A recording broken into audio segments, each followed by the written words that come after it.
जय हिंद प्यारे साथियों। ऑन एग्जाम जीके में आप सभी का स्वागत है। दोस्तों, आज की इस वीडियो में यूपी ट्रिपल पेट एग्जाम का एक और इम्पॉर्टेंट प्रैक्टिस सेट करने वाले हैं।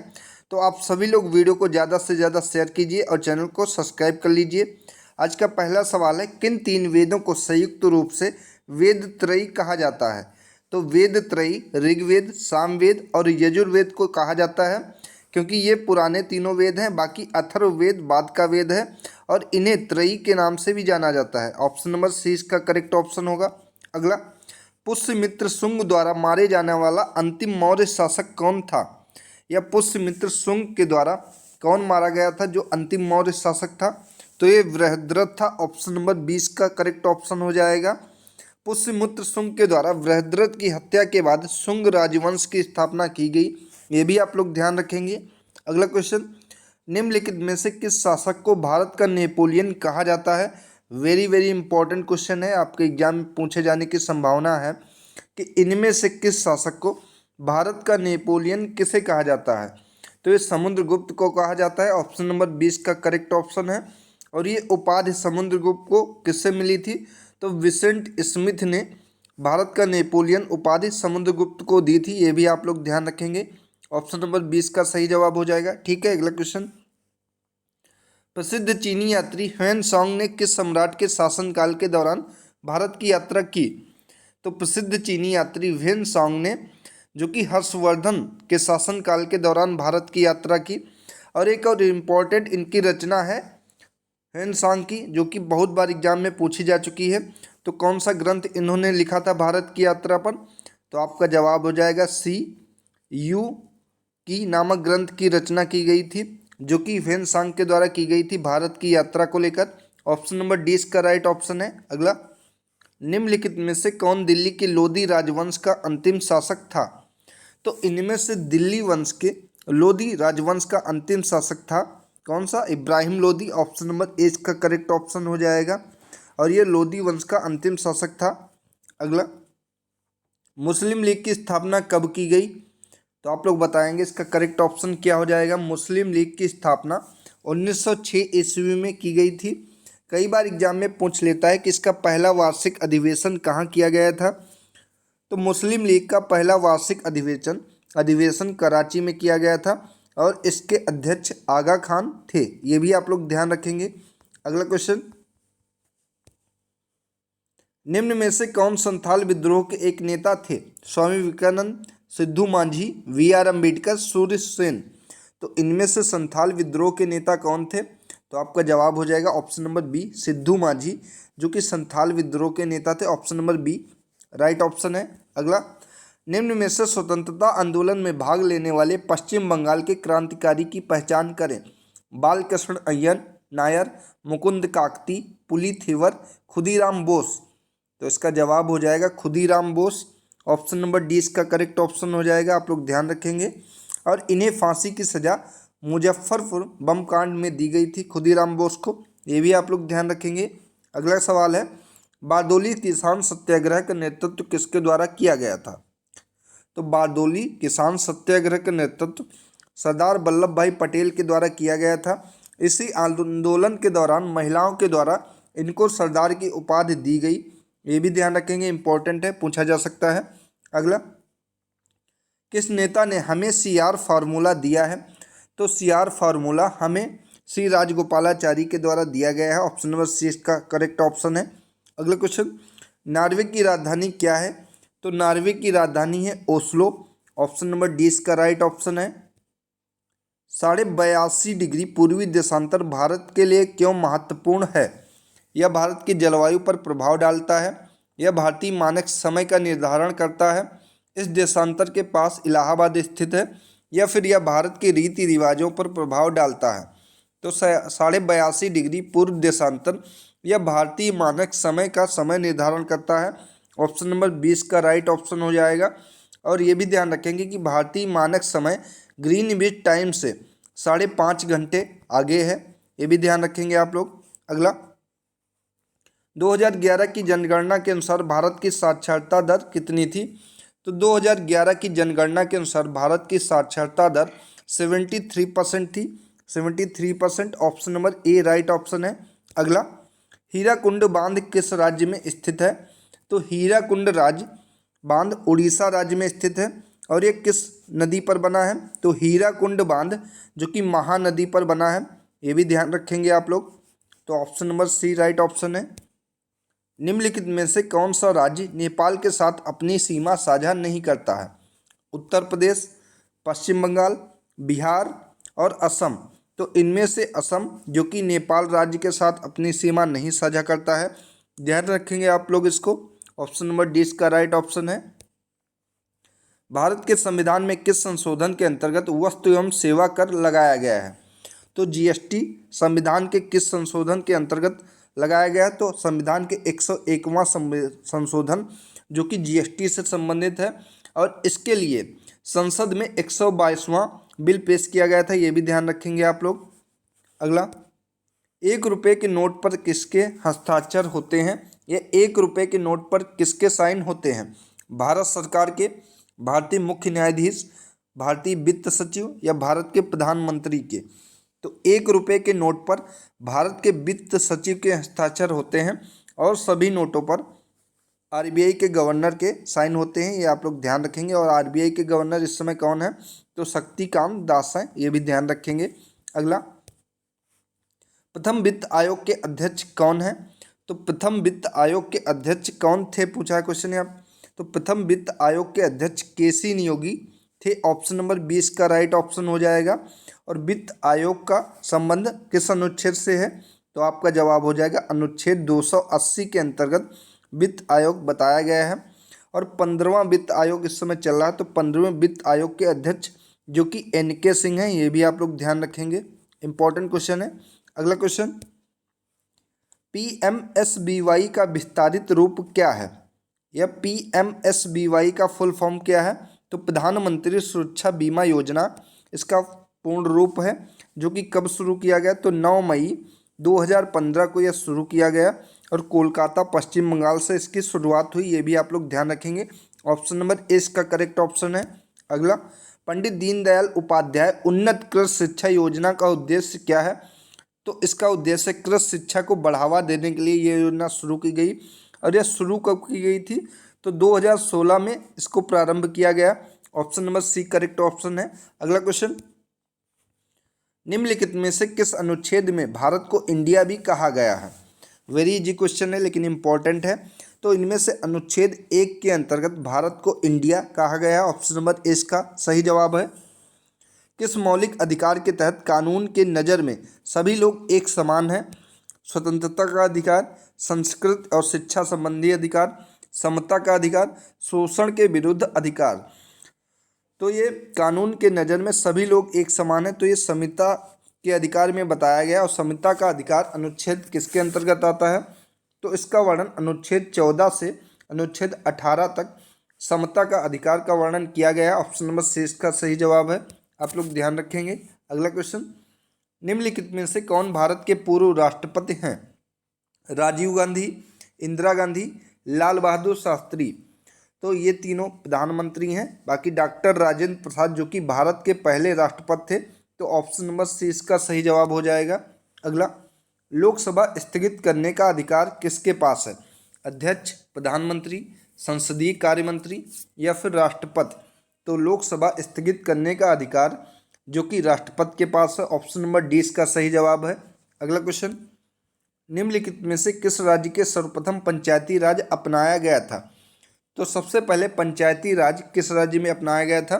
तो आपका जवाब हो जाएगा राजस्थान के नागौर जिले में सबसे पहले पंचायती राज अपनाया गया था, जो कि 1959 में अपनाया गया था। और पंचायती राज जो कि 73वां संविधान संशोधन 1992 के अंतर्गत है, और ये अनुच्छेद 243 के अंतर्गत इसका वर्णन किया गया है। ये सभी पॉइंट आप लोग ध्यान रखेंगे।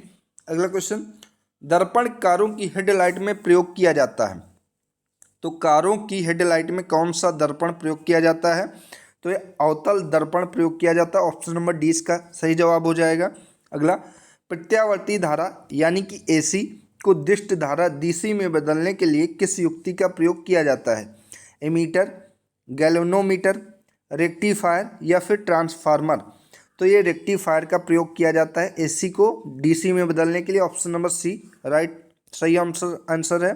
अगला क्वेश्चन, ठोस कार्बन डाइऑक्साइड को क्या कहते हैं? तो ठोस कार्बन डाइऑक्साइड को सूखी बर्फ कहा जाता है। ऑप्शन नंबर डी इसका सही जवाब है। अगला क्वेश्चन, शरीर में की गंभीर कमी के कारण क्वाशियोर रोग हो जाता है। तो क्वाशियोर रोग जो कि प्रोटीन की कमी के कारण हो जाता है। ऑप्शन नंबर डी इसका सही जवाब है। निम्नलिखित में से कौन सा मांसाहारी पादप है? तो इनमें से कौन सा मांसाहारी पादप है आप लोग बताएंगे? Venus fly trap, quaking aspen, red maple या फिर पेओनी। तो इनमें से मांसाहारी पादप जो कि वीनस फ्लाई ट्रैप है, आप लोग ध्यान रखेंगे। ऑप्शन नंबर ए इसका सही जवाब है। अगला क्वेश्चन, हिंदी का क्वेश्चन करते हैं अब। अंधेर नगरी के लेखक कौन है? तो अंधेर नगरी के लेखक भारतेंदु हरिश्चंद्र हैं। ऑप्शन नंबर सी इसका सही जवाब है। अगला, सूर्योदय शब्द का संधि विच्छेद क्या है? तो सूर्योदय शब्द का सही संधि विच्छेद है सूर्य प्लस उदय, ये इसका सही हो जाएगा, यानी कि ऑप्शन नंबर बी इसका सही जवाब है। अगला सवाल, दाता शब्द का स्त्रीलिंग क्या है? दाती, दात्र, दात्री, धात्री। तो दाता शब्द का सही स्त्रीलिंग शब्द है दात्री। ऑप्शन नंबर सी इसका सही जवाब है। अगला, जो किए गए उपकार को मानता हो के लिए एक शब्द क्या है? कृतज्ञ, कृतज्ञ, कृतकार्य या फिर अज्ञ। तो जो किए गए उपकार को मानता हो तो उसे कृतज्ञ कहते हैं एक शब्दों में। ऑप्शन नंबर 20 का सही जवाब है। अगला सवाल, निम्नलिखित में से कौन सा शब्द सरस्वती का पर्यायवाची शब्द नहीं है? वीणा पाणी, महाश्वेता, भारती, पद्मा। तो ये पद्मा जो कि सरस्वती का पर्यायवाची शब्द नहीं है। ऑप्शन नंबर सी इसका सही जवाब है। अगला क्वेश्चन, यदि 1 जनवरी 2013 को मंगलवार था तो 31 दिसंबर 2013 को सप्ताह का कौन सा दिन होगा? आप लोग बताएंगे इसका कौन सा दिन होगा। यहाँ पे रीजनिंग का क्वेश्चन है। तो 1 जनवरी 2013 को मंगलवार था, तो 31 दिसंबर 2013 को कौन सा दिन होगा? तो सबसे पहले देखते हैं ये लीप वर्ष है या नहीं, क्योंकि पूरे साल का यहाँ पे पूछ रहा है। तो 2013 को 4 से भाग करेंगे, यहाँ पे पूरा विभाजित नहीं होता है, यानी कि ये लीप वर्ष नहीं है। तो इस साल में 365 दिन होंगे यहाँ पे, और 365 को हम 7 से भाग करेंगे तो कितना जाएगा? 7 × 5 = 35, यहाँ पे 1 आएगा, 5, 7 दूनी 14। रिमाइंडर मेरा वहाँ पे 1 शेष बचता है, जो भी दिया रहेगा दिन उसमें हम 1 शेष कर देंगे।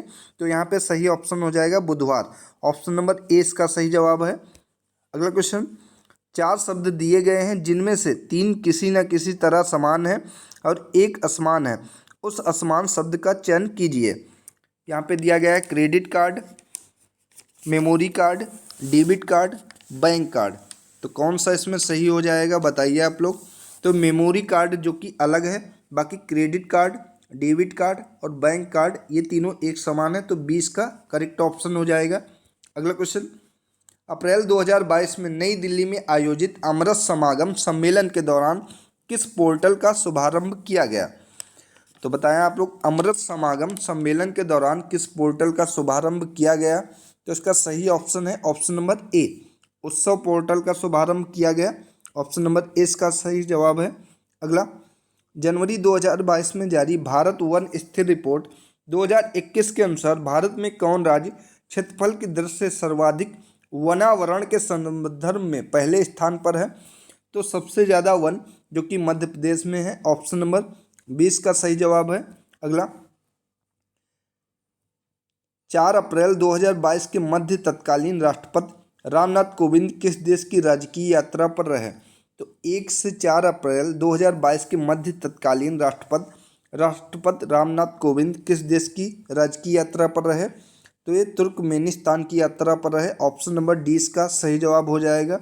अगला, अप्रैल 2022 में Stockholm International Peace Research Institute यानी कि सिप्री द्वारा जारी विश्व सैन्य खर्च प्रवृत्तियां रिपोर्ट 2021 के अनुसार विश्व के सर्वाधिक सैन्य खर्च करने वाले देशों में भारत का कौन सा स्थान है? तो इसमें भारत का तीसरा स्थान है। ऑप्शन नंबर 20 का सही जवाब है। अप्रैल 2022 में किस बैंक ने वित्तीय समावेशन के लिए समाधानों के सहसृजन तथा नवोन्मेषण के लिए फिनटेक स्टार्टअप समुदाय के साथ सहयोग करने हेतु एक संयुक्त पहल फिनक्लुवेशन लॉन्च किया है। तो फिनक्लुवेशन लॉन्च किया गया है जो कि इंडिया पोस्ट पेमेंट्स बैंक के द्वारा। ऑप्शन नंबर ए इसका सही जवाब है। अगला सवाल, फरवरी 2022 में भारतीय अंतरिक्ष अनुसंधान संगठन इसरो ने ध्रुवीय उपग्रह प्रक्षेपण यानी कि PSLV C52 के माध्यम से किस उपग्रह का सफल प्रक्षेपण किया है? तो PSLV C52 के अंतर्गत जो कि EOS 404 का सफल परीक्षण किया है। Option number C correct option है। अगला, फरवरी 2022 में प्रसिद्ध पार्श्व गायिका लता मंगेशकर का निधन हो गया। उन्हें किस वर्ष भारत रत्न से सम्मानित किया गया था? तो लता मंगेशकर को भारत रत्न 2001 में दिया गया था। ऑप्शन नंबर डी इसका सही ऑप्शन है। अगला, अप्रैल 2022 में कहाँ पहली बार राष्ट्रीय राजधानी के बाहर राष्ट्रीय बाघ संरक्षण प्राधिकरण NTCA की बैठक हुई? तो NTC की ये बैठक जो कि पक्के बाघ अभ्यारण्य में हुई। ऑप्शन नंबर सी इसका सही जवाब है। अगला सवाल, फरवरी 2022 में केंद्र सरकार द्वारा राष्ट्रीय शिक्षा नीति 2022 और 2021-22 की बजट घोषणाओं के अनुरूप वयस्क शिक्षा के लिए शुरू की गई नई योजना नव भारत साक्षरता कार्यक्रम की अवधि क्या है? तो नव भारत साक्षरता कार्यक्रम की अवधि जो कि वर्ष 2022 से लेकर वर्ष 2027 तक है। 5 साल का टाइम है इसका। ऑप्शन नंबर डी इसका सही जवाब है। अगला सवाल, फरवरी मार्च 2022 के मध्य 5वीं संयुक्त राष्ट्र पर्यावरण सभा 2022 का आयोजन कहाँ पर किया गया? तो 5वीं संयुक्त राष्ट्र पर्यावरण सभा 2022 का आयोजन नैरोबी में किया गया। आप लोग ध्यान रखेंगे। ऑप्शन नंबर 20 का सही जवाब है। अगला सवाल, डेनमार्क की राजधानी क्या है? तो डेनमार्क की राजधानी कोपेनहेगन है। ऑप्शन नंबर ए सही जवाब है। ठीक है। अगला, भांगड़ा लोक नृत्य है किस राज्य का? आप लोग बताएंगे। तो भांगड़ा अरुणाचल प्रदेश, पंजाब, असम या फिर नागालैंड? तो भांगड़ा जो कि पंजाब राज्य का लोक नृत्य है। ऑप्शन नंबर 20 का सही जवाब है। अगला, यूनिसेफ की स्थापना किस वर्ष हुई थी? तो यूनिसेफ की स्थापना 1946 में हुई थी। आप लोग ध्यान रखेंगे। ऑप्शन नंबर ए इसका सही जवाब है। अगला, निम्नलिखित में से भारत का सर्वोच्च नागरिक पुरस्कार कौन सा है? भारत रत्न, पद्मश्री, ज्ञानपीठ पुरस्कार, पद्म भूषण? तो इनमें से भारत का सर्वोच्च नागरिक पुरस्कार कौन सा है? तो ये भारत रत्न है। ऑप्शन नंबर ए इसका सही जवाब है। अगला क्वेश्चन, रूमी दरवाज़ा कहाँ पर स्थित है? तो ये लखनऊ में स्थित है रूमी दरवाज़ा। ऑप्शन नंबर बी सही जवाब है। रामनाथ गोयनका पुरस्कार किस क्षेत्र में योगदान के लिए प्रदान किया जाता है? तो ये पत्रकारिता में दिया जाता है, जो कि रामनाथ गोयनका पुरस्कार पत्रकारिता के क्षेत्र में विशेष योगदान करने के लिए दिया जाता है। ऑप्शन नंबर 20 का सही जवाब है, पत्रकारिता। अगला सवाल, पुस्तक गोल्डन बॉयज नीरज चोपड़ा के लेखक कौन है? इंपॉर्टेंट है ये। तो पुस्तक गोल्डन बॉयज नीरज चोपड़ा के लेखक हैं Navdeep Singh Gill. Option number D इसका सही जवाब है। अगला सवाल, मई 2022 में संपन्न हुई राष्ट्रीय फुटबॉल चैंपियनशिप हीरो संतोष ट्रॉफी 2021-22 का खिताब किसकी टीम ने जीता है? तो ये केरल राज्य की टीम ने जीता है। ऑप्शन नंबर बी सही जवाब है। मिस वर्ल्ड 2021 का खिताब किसने जीता है? तो मिस वर्ल्ड 2021 का खिताब कैरोलिना बिलावास्का के द्वारा जीता गया है। आप लोग ध्यान रखेंगे। मिस वर्ल्ड 2021 का खिताब जो कि कैरोलिना बिलावास्का के द्वारा जीता गया। ऑप्शन नंबर सी सही जवाब है। अगला सवाल, राष्ट्रीय वन्यजीव बोर्ड की स्थायी समिति की 67वीं बैठक में प्रतिवर्ष किस तिथि को राष्ट्रीय डॉल्फिन दिवस मनाए जाने की घोषणा की गई है? तो राष्ट्रीय डॉल्फिन दिवस हर साल 5 अक्टूबर को मनाए जाने की घोषणा की गई है। इंपॉर्टेंट क्वेश्चन है। ये भारत का राष्ट्रीय जलीय जीव है डॉल्फिन, तो पूछा जा सकता है आपके एग्जाम में। तो दोस्तों ये थी आज की इम्पोर्टेंट वीडियो अगर आप सभी को अच्छी लगी है तो वीडियो को ज़्यादा से ज़्यादा शेयर कीजिए और चैनल को सब्सक्राइब कीजिए। धन्यवाद।